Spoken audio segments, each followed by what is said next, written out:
From Pacifica, this is Democracy Now! I'm sorry. Am I supposed to cry? Am I supposed to feel the emotions you tell me to? Am I supposed to cry because I'm a woman? Am I supposed to feel these emotions right now and not go in shock and not know what's happening? What you might see on TV, more of what they perceive as an actual rape. Today, a shocking story of how a Texas student was kicked out of high school for public lewdness after reporting a rape. Her rapist was sent to a special disciplinary school. So was she. Rachel Bradshaw Bean is now speaking out and joins us today. Then 20 years ago this week, the North American Free Trade Agreement, or NAFTA, went into effect. In a few moments, I will sign the North American Free Trade Act into law. NAFTA will tear down trade barriers between our three nations. It will create the world's largest trade zone and create 200,000 jobs in this country by 1995 alone. We will look at the legacy of NAFTA and the 20th anniversary of the Zapatista uprising. We'll go to the Mexican state of Chiapas. The Zapatistas consider NAFTA to be a death sentence for the indigenous people of Mexico. We'll also hear Subcomandante Marcos in the years when the Zapatistas first rose up. All that and more coming up.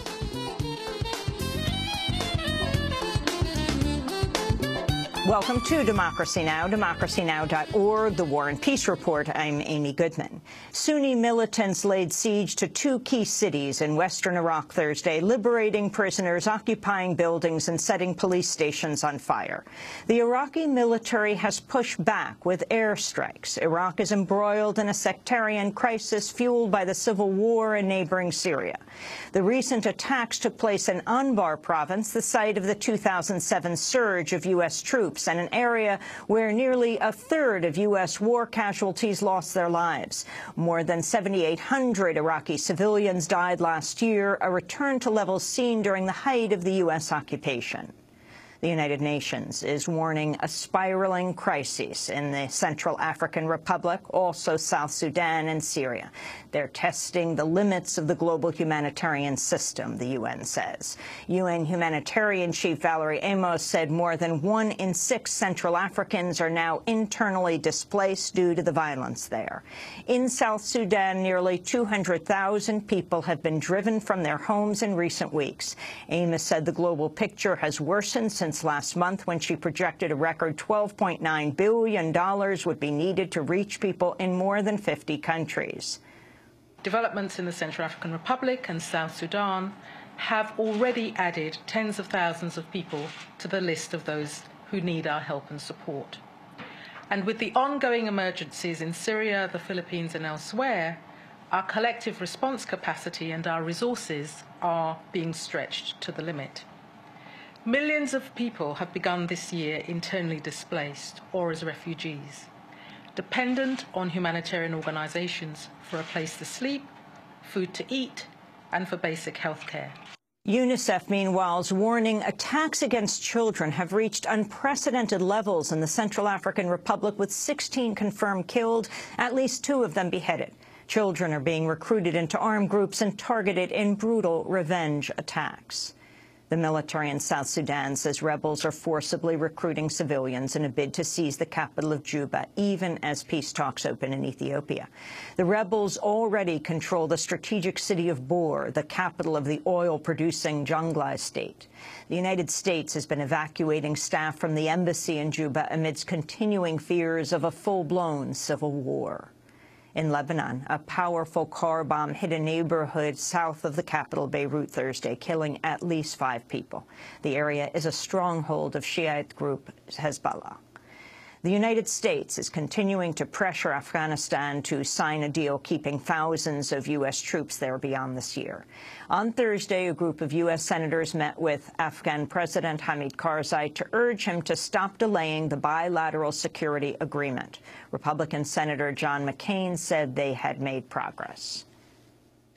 That as a result of our long meeting with President Karzai, we have narrowed those differences, and I believe that we can look forward to the signing of the BSA and an implementation of it sooner rather than later. The United States is also pressuring Afghanistan not to release a group of 88 prisoners from Bagram, the prison north of Kabul that became known for the abuse of prisoners under U.S. control. Afghanistan has already released 562 prisoners and plans to release the others, saying there's not enough evidence to keep detaining them. But the United States says the prisoners were involved in killing U.S. troops and Afghan civilians. In Cambodia, police opened fire on striking garment workers south of the capital today, killing at least 3 people. Witnesses said police armed with assault rifles shot at protesters, hurling rocks and other projectiles. Workers have launched a week-long strike demanding a minimum wage of $160 a month, which is double the current rate. Rwanda's former spy chief has been found murdered in South Africa. Patrick Karegeya had fled to South Africa in 2007 after being accused of plotting a coup against Rwandan President Paul Kagame.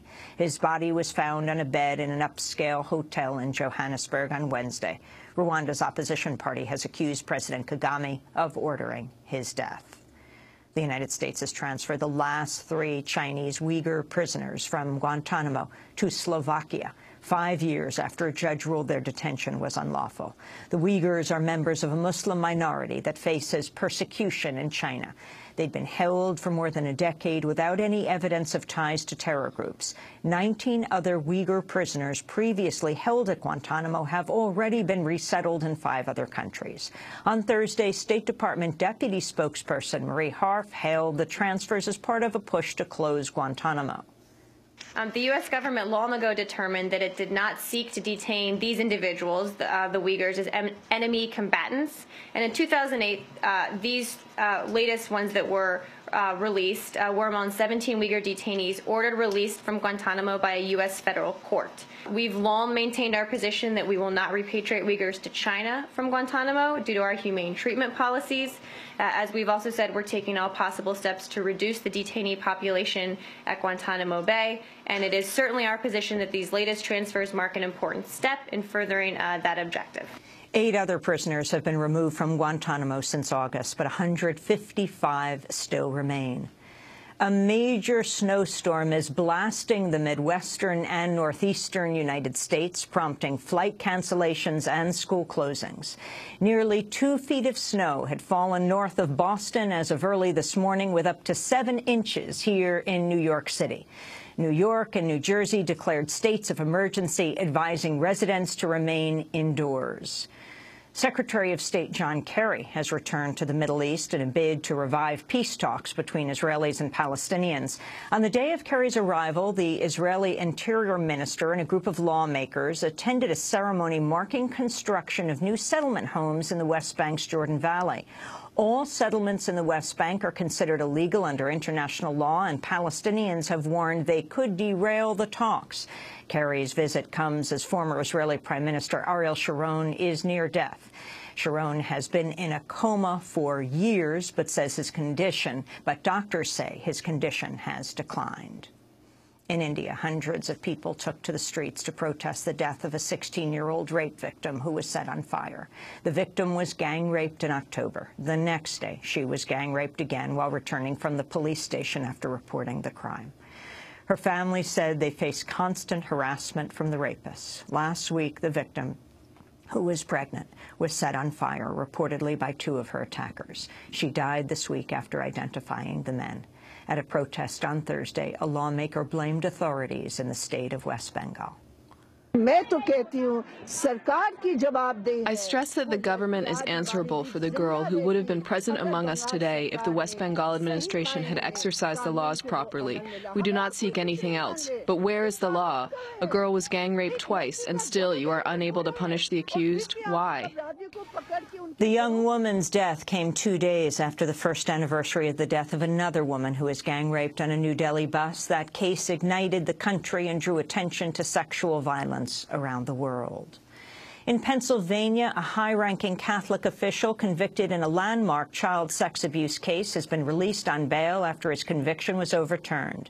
Monsignor Lynn was found guilty in 2012 of hiding child molestation by transferring predatory priests to unsuspecting congregations. An appeals court threw out his conviction last week, saying he was tried under a law that did not apply to him. Lynn was released on Thursday after 18 months in prison. Prosecutors are appealing. In a victory for immigrant rights, California's highest court has ruled an undocumented man can become a lawyer. In a unanimous decision, the court ruled law school graduate Sergio Garcia can practice law. Garcia still cannot be legally hired by an employer, but he says he plans to open his own law firm.